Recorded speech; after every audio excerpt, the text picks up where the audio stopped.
Rasul Muhammad bin Sa'id Al-Bukhari. Bismillahirrahmanirrahim. Babu baulis sibyan, bab tentang kencingnya sobi. Sobi itu anak kecil, bayi. Atasnya lagi tifel, kanak-kanak. Atasnya lagi kemarin misalnya amrod. Amrod itu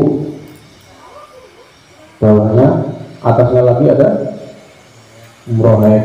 Murahek kayak Dimas, kamu kelas 6 itu murahek. Kelas bawahnya lagi ada kelas bawah amrod. Ada bawahnya lagi taman kanak-kanak atfal, tifl samanya atfal. Bawahnya lagi namanya sowi. Harus tahu tingkatannya.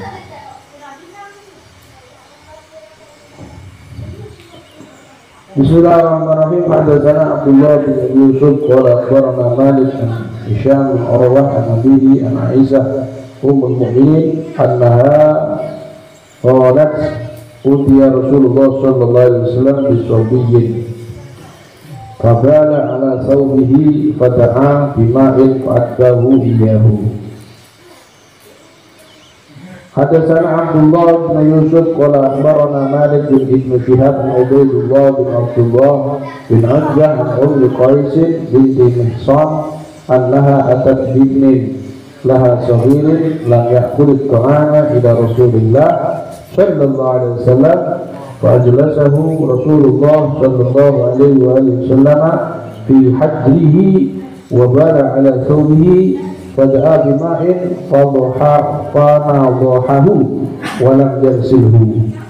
Suatu ketika Rasulullah sallallahu alaihi wasallam itu kata Aisyah, yang jelas bukan putranya Aisyah. Kenapa? Karena Aisyah tidak punya putra.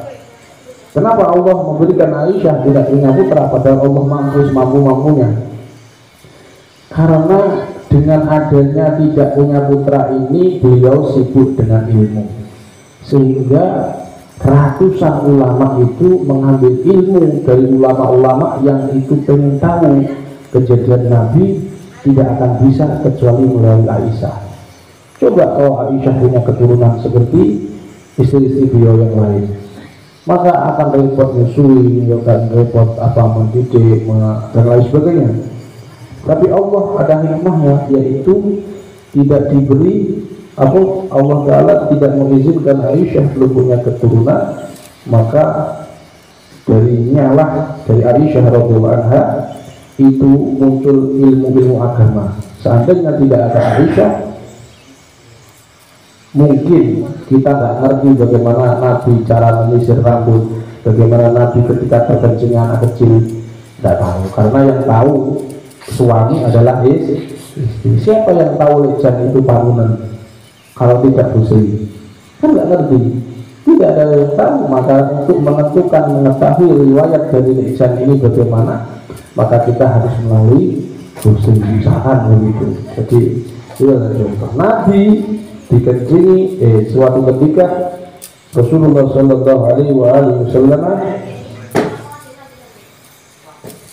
itu didatangkan kepada itu disobi. Jadi Nabi itu kalau ada anak kecil bukan kok dibiarkan saja, seperti manusia biasa. Artinya beliau mengambil, menggendong. Wabala ala sobihi, tiba-tiba bayi tersebut kencing di pakaian mulia beliau. Apa yang terjadi? Pada bima'in fa'adbahu iyahu. Kemudian beliau itu meminta. Doa di sini bukan berarti minta kepada Allah, tapi doa kepada manusia. Minta supaya didatangkan air. Jikun, ambilkan air. Langsung kemudian Nabi mengambil air untuk disirami di pakaiannya. Begitu caranya. Kemudian selanjutnya juga ada riwayat yang sama hampir mirip, yaitu ada namanya Ummu Qais binti Mihsan. Ummi Qais binti Mihsan punya seorang anak, kemudian masih kecil, lamnya kulit to'am, yang belum makan makanan kecuali ASI. Maka perempuan memang sebaiknya harus wal walidatu yurdi'na auladahunna haulaini kamilaini, 2 tahun. Itu Quran loh, menyebutkan 2 tahun. Nah sekarang ini beda lagi. Ibu-ibu karena dia manusia karir, kerja di luar rumah, bedek matun wa akhwatuhuma, maksudnya ya ke kantor jadi guru, sehingga tidak mampu menyusui anaknya selama full 2 tahun. Akhirnya biasanya nyusunya cuma sekedar setengah tahun atau dia artis karena eman-eman dengan payudara yang apa namanya, nah biar supaya tidak gambler enggak ambrol atau tidak menglewerisasi, maka dia tidak mau menyusui anaknya, sehingga setengah tahun toh biar terlihat elegan seperti tante pemersatu bangsa katanya. Nah, jadi pemersatu bangsa kok untuk biar gak lewer, akhirnya nggak disusui anaknya demi tubuhnya. Maka seperti itu anaknya akhirnya diminumin gantau susu alias susu sapi. Akhirnya ketika diperintah anaknya, ayo sholat, kenapa? Karena ada efek keturunan sapi. Begitu. Wong Allah sudah tahu 2 tahun, jangan dinego. Tapi kalau saya punya anak hamil terus istrinya kesundul, mana kesundul? Kesundul itu adalah proses sundulisasi, di mana ibunya masih menyusui, itu udah hamil lagi. Bagaimana? Ya tetap 2 tahun, tapi nanti biasanya sudah tidak mau menyusu lagi yang ini. Dia tidak perlu disape, tidak biasa, tidak apa-apa, tidak masalah. Banyak kiai yang seperti itu. Ya, kamu yang tidak pernah tahu dunia persusuan ya cuma dengarkan saja. Jadi intinya begitulah. Kalau sudah orang nggak mau menyusui anaknya, akhirnya ada genetik sapi di dalam tulang dan dagingnya, waliyadzubillah. Itu anak yang masih menyusui, kalau di sini ada dik nada, itu dia najisnya masih termasuk sobiah.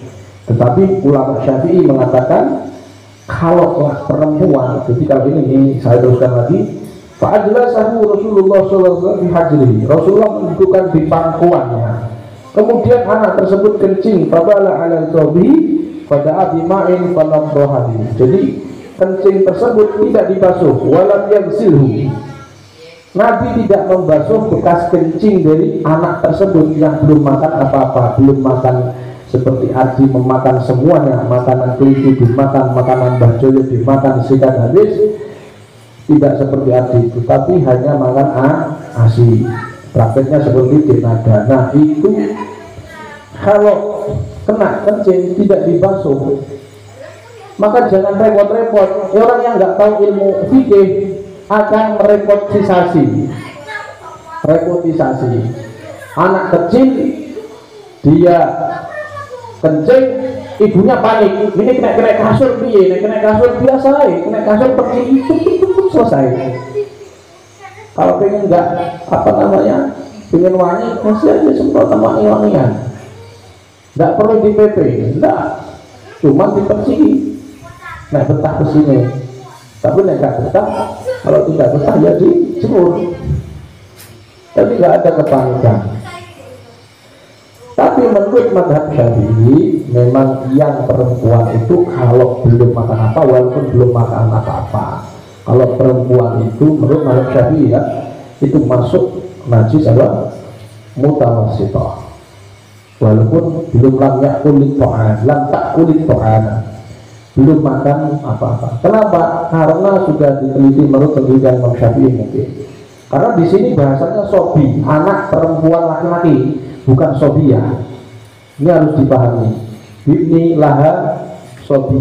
Jadi ada kalimat sobi, laki-laki, bukan sobiyah. Maka menurut saya beda lagi.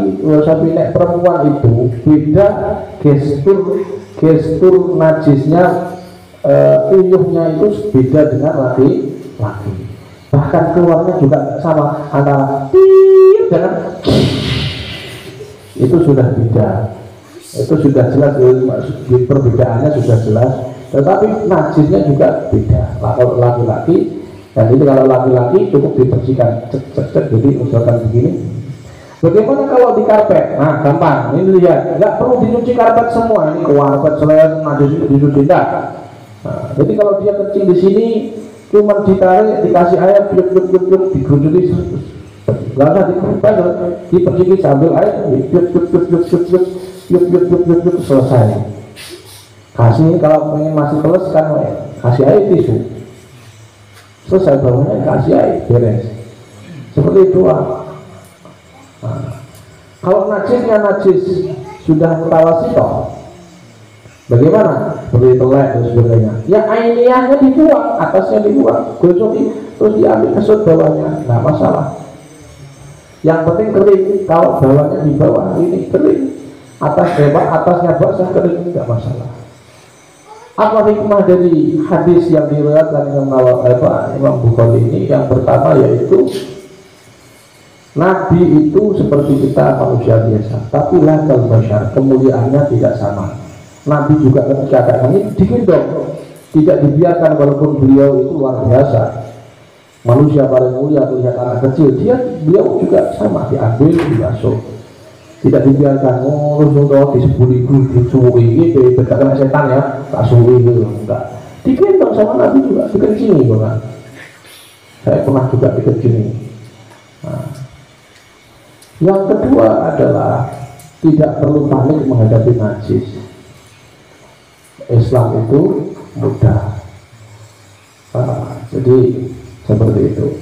Anak kecil cukup dibersihkan saja, tidak perlu dibasuh. Beda dengan bayi ardi. Kalau bayi ardi ya harus dibasuh, ya kan? Dibasuh, tidak harus pakai pasir yang salah satunya pasir. Nah, itu mughalados namanya anjing mughalados. Mudah-mudahan kita semua terbebas dari najis-najis, dan itu menunjukkan Islam itu menyukai apa? Kebersihan. Makanya jangan kamu membuang utis di sembarangan dengan menyatakan membuat fatwa asbahi ombo. Kalau ada yang saya dengar pernah ngomong, rokok sembarangan asbahi ombo, papankan mulutnya biar saya tampar dengan pak kuman, karena itu tidak benar. Asbah ya cilik, asbah bisa kamar dua inti. Dan kita menjadi orang yang mensukai kebersihan, sehingga tidak lain tujuannya bukan karena sehatan belaka, supaya disukai Allah. Innallaha yuhibbul tawwabina wa yuhibbul mutatahhirin. Amin ya rabbal alamin.